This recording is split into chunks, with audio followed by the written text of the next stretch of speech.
Bonjour à tous, 30 octobre 2018, petite vidéo sur tout et n'importe quoi.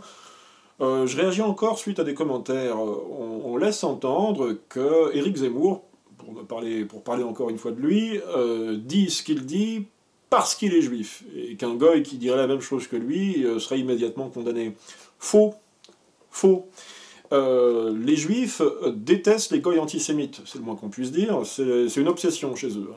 Du matin au soir, ils ne parlent que des juifs et de l'antisémitisme. Il y a beaucoup de caricatures sur ce sujet, faites par des dessinateurs juifs eux-mêmes. On pourrait s'amuser là-dessus. Lisez le journal de Kafka, par exemple, vous voyez que le mec est obsédé par sa judéité. Sur 500 pages, il ne parle que juif, juif, pourquoi je suis juif, qu'est-ce que c'est qu'être juif. Bref, on connaît la musique. Et si je vous dis ça, c'est que si les juifs détestent les goys antisémites, ils détestent aussi les juifs qui quittent le judaïsme et qui se retournent contre le judaïsme. Et que, comme le avait dit il y a bien longtemps Serge de Beketch, il y a une quinzaine d'années, détruire la vie d'un goy, pour eux c'est facile, ça fait des exemples. C'est pour ça d'ailleurs qu'ils se vantent de faire condamner leurs adversaires à travers les médias, Libération, Le Monde, Le Figaro.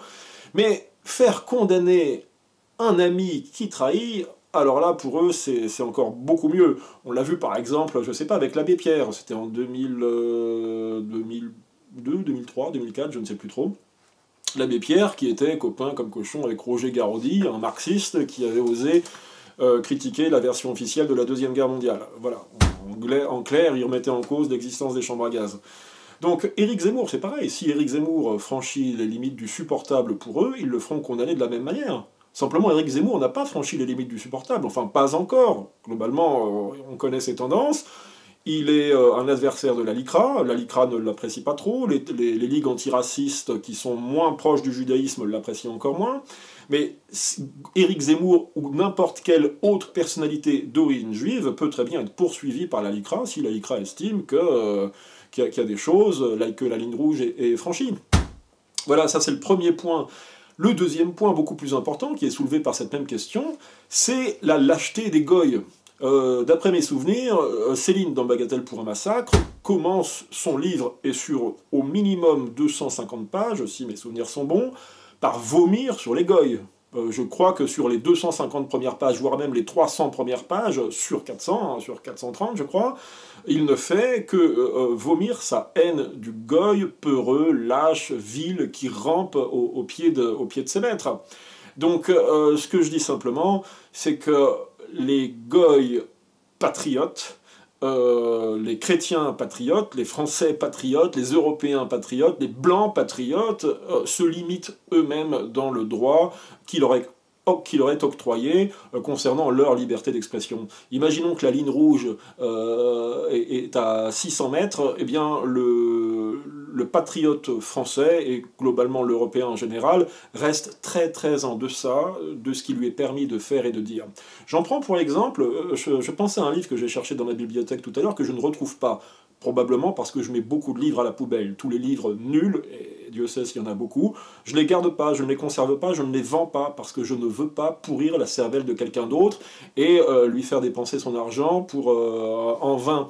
Donc les livres que j'estime mauvais, c'est-à-dire 90% des livres, si ce n'est beaucoup plus encore, je les fous à la poubelle, je les détruis, je m'en sers pour caler des chaises, des meubles, ou alors j'en fais du feu. Et j'ai probablement jeté à la poubelle, ça fait 25 minutes que je le cherche, je ne le trouve pas, c'est le livre d'Anne Le Pape sur François Brignot. C'est la biographie de François Brignot, je crois que c'est aux éditions Pardès, qui est paru il y a 2 ou 3 ans après la mort de François Brignot. Alors François Brignot était un ancien milicien, et moi c'est un des publicistes qui m'a formé. Quand je suis devenu nationaliste, on est en 1992, j'ai commencé par lire National Hebdo, et que je ne connaissais pas, j'étais gauchiste, et je baissais la tête chez le kiosquier pour acheter National Hebdo, je voulais découvrir la pensée des affreux d'extrême droite. Donc j'avais honte d'acheter ça, je baissais la tête, mais dans National Hebdo à l'époque, qui était dirigé je crois par Roland Gaucher, un ancien milicien, comme François Brignot, eh bien il y avait la plume de Roland Gaucher en éditorialiste, la plume d'Emmanuel Ratier, sous le pseudonyme de Michel Limier, et la plume de François Brignot. Et je peux vous garantir que c'est là que j'ai découvert l'influence, disons, on va dire, de certains juifs, pas tous, pas tous, de certains juifs dans la politique française. C'est là que j'ai compris pendant plusieurs années que lorsqu'on n'était pas juif, on était marié à une juive. Et si vraiment c'était pas le cas, alors à ce moment-là, on était au minimum franc-maçon ou homosexuel. À partir de là, il m'a fallu quelques années pour faire le tour de la question et comprendre le fonctionnement de la République française. François Brignot, dis-je, était un antisémite carabiné. Hein. C'était son cheval de bataille, l'antisémitisme et la lutte contre la franc-maçonnerie. Tous ses articles étaient axés là-dessus. Et quand François Brignot est décédé, je m'en souviens très bien, c'était au cimetière de Saint-Cloud en 2000, je ne sais pas combien, je dirais 2012, 13, 14, 15. Ce que je sais, c'est que Jean-Yves Le Gallou était là et tout le gratin de l'extrême droite était là. Et quand ensuite le livre, la biographie de François Brignot, je crois que c'est Anne Le Pape qui avait fait ce livre-là, avait été publié chez Pardès, dis-je, eh bien il n'y avait pas un seul mot sur l'antisémitisme de François Brignot. Il suffisait simplement d'en parler, de citer quelques-uns de ses articles, ça ne mangeait pas de pain, il n'y aurait eu aucune condamnation. Mais ça, c'est un exemple pour vous dire qu'on reste, beaucoup de gens dans le milieu patriote restent très très très en retrait de la ligne rouge qui leur est assignée. Alors qu'au contraire, il faut s'avancer le plus proche possible et de temps en temps la franchir pour faire reculer les lois et populariser nos idées. Et au lieu de ça, la majeure partie de nos personnalités, de nos têtes de proue idéologiques, intellectuelles et politiques restent en retrait, se recroquevillent, chient dans leur froc, enfin pour parler vulgairement, ont peur d'avoir un procès, d'avoir le moindre procès. Pour rester sur National Hebdo, je vous dis, il y avait la plume d'Emmanuel Ratier sous le pseudonyme de Michel Limier, qui lui aussi faisait profession d'antisémitisme. Toutes les semaines, à travers des biographies de personnalités de la République française, d'éditorialistes, de journalistes, de syndicalistes, etc. Il décryptait les biographies et il montrait bien les accointances des uns et des autres, parmi toutes ces personnalités de la République, avec Israël, avec la franc-maçonnerie. Et ils sont tous liés, plus ou moins, comme le dit Manuel Valls, à l'État d'Israël. Et lorsque Emmanuel Ratier est décédé, je crois que c'était il y a 2 ou 3 ans aussi, eh bien, il y a eu une réunion publique organisée par le même Jean-Yves Le Gallou, et je peux vous affirmer qu'étant à cette réunion publique, personne, à aucun moment, aucun des orateurs n'a parlé de l'antisémitisme d'Emmanuel Ratier et de son combat contre la franc-maçonnerie. Alors que ça ne mangeait pas de pain, là encore, il suffisait juste d'en parler tranquillement, sans haine, sans rien, mais juste de présenter les choses objectivement. Troisièmement, Robert Forisson est décédé la semaine dernière. À son enterrement, on apprend que la famille ne veut surtout pas qu'il y ait un public de turiféraires de Robert Forisson, qu'il y ait des révisionnistes, le révisionnisme international qui arrive à Vichy. Et non seulement ça, préfère donc organiser un petit enterrement en privé, je crois qu'il devait y avoir une vingtaine de personnes, mais sur la tombe, on apprend que sur la tombe de Robert Forisson, il n'y aura même pas son nom. Vous voyez ce que je veux dire, c'est que on est terrorisé, quoi. Enfin, moi je le suis pas, mais ces gens-là sont terrorisés et viennent ensuite se plaindre que la liberté d'expression les empêche les lois les empêchent d'exercer leur liberté d'expression.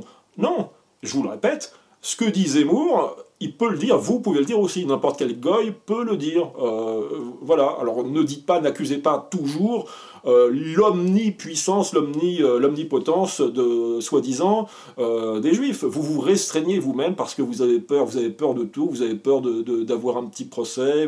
Moi écoutez, quand je lis la vie de Corneliu Codreanu, Jérôme et Jean Tarot, l'envoyé de l'archange, suivi d'un petit texte de Lucien Rebattet que j'avais moi-même édité en 2000, je crois, ou en 2001, Codreanu et la garde de fer. Quand vous lisez la biographie de Codreanu, je peux vous garantir que c'est autre chose. Ce type n'avait peur de rien. Voilà. Il avançait. Exactement. Et je crois d'ailleurs que Contre-Culture vient de rééditer Combat pour Berlin de Joseph Goebbels. Il faut lire ces textes. Il faut lire la biographie de Codreanu. Entre parenthèses, Jérôme et Jean Tarot sont deux écrivains, des frères, qui écrivent très bien. C'est un texte très agréable à lire.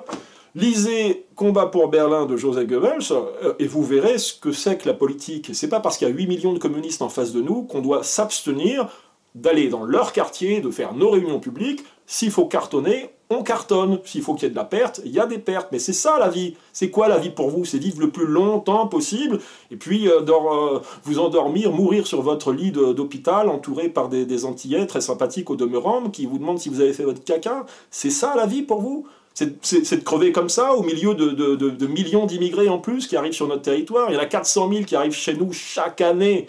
400 000 immigrés chaque année. Sans compter les naturalisations à tour de bras, sans compter tous ces ce cosmopolitisme qui nous tue à la télévision, qui fait passer l'homme blanc pour un salaud, pour un porc, pour un traître. Regardez, j'ai publié un documentaire là-dessus, sur le cosmopolitisme au cinéma. Et là, c'est pas les musulmans, hein, pardonnez-moi, ce ne sont pas les musulmans qui crachent à la gueule de l'homme blanc à travers tous les films. Hein. Le Wakanda, là, ça n'a pas été inventé par des musulmans à Hollywood. Hein. Regardez qui tient Hollywood. Regardez mon documentaire Satan à Hollywood et vous verrez que ce ne sont pas des musulmans. Vous êtes bien d'accord? Et quand il y a un film, et là je m'adresse à Pierre Conza, que j'ai vu récemment, au Club de l'Horloge, qui nous a fait une conférence digne d'un militant des SOS Racisme, hein, sur la propagande à Hollywood. Pierre Conza. Son bouquin, c'est Hollywood. Je l'ai lu, son bouquin, hein, j'ai bien décrypté la chose. Hein. Alors, il vous montre que Hollywood, c'est raciste. Alors, on n'aime pas les Indiens, on n'aime pas les peaux rouges, on n'aime pas les Noirs, on n'aime pas les Asiatiques, etc., etc. Selon Pierre Conza, Hollywood serait dirigé, visiblement, par des méchants hommes blancs. Bon, moi, j'ai montré que c'est exactement l'inverse qui est vrai, et je me suis rendu compte à cette conférence au Club de l'Horloge cette semaine, la semaine dernière, que ce type, que sa pensée était exactement reflétée par son livre. Hein. Ce type, c'est SOS Racisme. Il a été invité par TV Liberté. Vous imaginez, hein? Et il est invité au Club de l'Horloge. Alors écoutez, je dis pas, je n'accuse pas Henri Desquin évidemment, mais enfin je dis simplement que moi je ne suis invité nulle part. TV Liberté, ils m'ont fait comprendre que je serais systématiquement boycotté. Ça c'est une chose. Et je dis simplement, voilà, faut peut-être pousser, hein, je l'avais dit dans une vieille vidéo, pousser, pousser, pousser. Si vous ne poussez pas, si vous restez à 600 mètres de la ligne rouge, on ne gagnera jamais, pour la simple et bonne raison que les lois sont ainsi faites que si vous les respectez, vous crevez. Ok ? Les lois de la République sont faites pour nous faire mourir, pour tuer l'homme blanc. Donc si vous les respectez, vous creverez. Au bout de, c'est déjà bien, le processus est déjà bien entamé. Au bout de 3 générations, dans notre capitale, je pense que les hommes blancs sont aujourd'hui minoritaires. Si vous respectez les lois, vous allez directement dans la fosse. Hein. Fosse sceptique, fosse commune, appelez ça comme vous voulez. Voilà, moi je préfère des auteurs comme Pierre-Antoine Cousteau. Alors, Pierre-Antoine Cousteau, la biographie de Pierre-Antoine Cousteau, qui était le frère du commandant Cousteau. Ça a été réédité il y a quelques années, ce truc-là, par Via Romana. Moi, je l'avais acheté directement il y a 2-3 ans, invité par Henri de Lesquen, parce que j'étais passé sur Radio Courtoisie, à la fête de Radio Courtoisie. Et donc, je vois, c'était le fils de Pierre-Antoine Cousteau, le frère du fameux commandant Cousteau, et j'étais content de le rencontrer, parce que j'ai beaucoup d'admiration pour Pierre-Antoine Cousteau. J'avais moi-même réédité dans les années 90 son livre qui s'intitulait L'Amérique juive. Très bon livre, très bon écrivain, ami de Lucien Rebattet et ultra de la collaboration au journal Je suis partout, il détestait le maréchal Pétain, qu'il trouvait beaucoup trop modéré, qu'il pensait être en accointance avec les Anglais. Pierre-Antoine Cousteau et Lucien Rebattet, et l'équipe du journal Je suis partout après 1943 étaient des fanatiques de la collaboration, et ils savaient ce qu'ils faisaient. Le problème, et là encore je reviens sur la liberté d'expression, et beaucoup de gens dans le milieu patriote s'abstiennent eux-mêmes d'user de cette liberté, comme le fait Éric Zemmour. Désolé, mais là je fais encore l'apologie d'Éric Zemmour. Hein. Lui au moins, il parle, il dit ce qu'il pense, là où vous pourriez aussi, vous les chrétiens, dire ce que vous pensez sans craindre des foudres judiciaires. Mais visiblement, c'est une génération qui a connu l'après-guerre, et qui a été, il faut le dire, visiblement terrorisée par cette liberté d'expression. Pierre-Antoine Cousteau, donc, grand homme, grand écrivain. Le problème de ce livre, c'est que l'éditeur Via Romana, c'est Benoît Mancheron. Et Benoît Mancheron, je l'ai entendu, alors que sa librairie diffusait Sous le manteau mes livres il y a quelques années, je l'ai entendu, dis-je, me parler du génie du judaïsme dans une librairie catholique traditionnaliste. Hein, vous voyez ce que je veux dire? C'est fort quand même, il faut le faire. Hein. Il faut vraiment le faire. Hein. Cette extrême droite, je vous le dis des fois... on se demande si ça mériterait pas un bon coup de balai. Hein. Donc, Benoît Mancheron publie pour la préface, avec l'accord du fils de Pierre-Antoine Cousteau, une préface signée Franz-Olivier Gisbert. Bravo, bravo. Qui commence comme ça: il y a quelque chose de fascinant chez les enfants de salauds, de criminels, de nazis ou de collabos qui continuent à aimer leurs parents envers et contre tout, contre la vérité notamment. L'évidence indéfendable. Plus on avance dans le livre, moins on lui trouve de circonstances atténuantes. Ça, c'est un livre d'extrême droite. Hein, oui. Franz-Olivier Gisbert. L'occupation de César de repousser toujours plus loin les limites de l'abomination. Il nous livre brut, hein, toutes ces hideuses dérives. Super. Hein. Merci l'éditeur de Pierre-Antoine Cousteau, en l'occurrence c'est Benoît Mancheron. Vous voyez ce que je veux dire? On ne peut pas gagner avec un état d'esprit comme celui-ci. C'est pas possible, ce n'est pas possible. Vous rampez, vous êtes des larves. Vous êtes des larves. Ceux qui avaient organisé l'enterrement d'Emmanuel Ratier, ou plutôt la cérémonie en mémoire à Emmanuel Ratier quelques mois après son enterrement, Anne Le Pape, qui a édité le livre de François Brignot, où elle ne dit aucun mot sur l'engagement politique de François Brignot, de peur de faire paraître François Brignot pour ce qu'il était, c'est-à-dire un raciste et un antisémite, un homme blanc qui se défend, un chrétien, un breton en plus. Hein. L'éditeur de la biographie de Pierre-Antoine Cousteau, pareil, vous manquez de courage. Vous n'avez rien à voir avec Astérix qui n'avait qu'une seule peur, c'est que le ciel lui tombe sur la tête. Vous avez peur de tout, vous avez peur de votre tronc, vous avez peur de votre passé, vous avez peur de tout. Vous ne méritez pas de représenter le nationalisme français. Voilà, c'est ça que j'avais à vous dire.